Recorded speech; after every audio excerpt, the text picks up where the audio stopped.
Organisasi yang sakral kepada hukum dan HAM, sepakati sebuah organisasi membentuk semacam yayasan.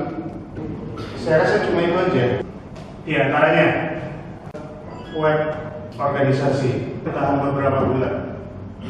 2015 pameran dalam rangka sidang umum MPR dengan kondisi Pemda ini hanya usulan saya. Koordinator dari Semarang menanggapi visi misi dari Bagja tadi, malah kunci dari keberhasilan Pak Kati Pusat itu lewat Pemda itu.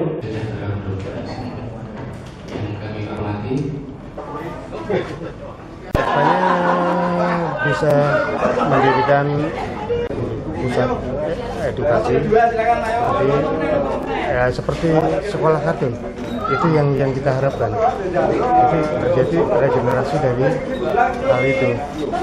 Juga kedepannya apapun menjadi lebih profesional lagi, lebih aktif lagi, dari pusat sampai ke daerah semuanya aktif lagi.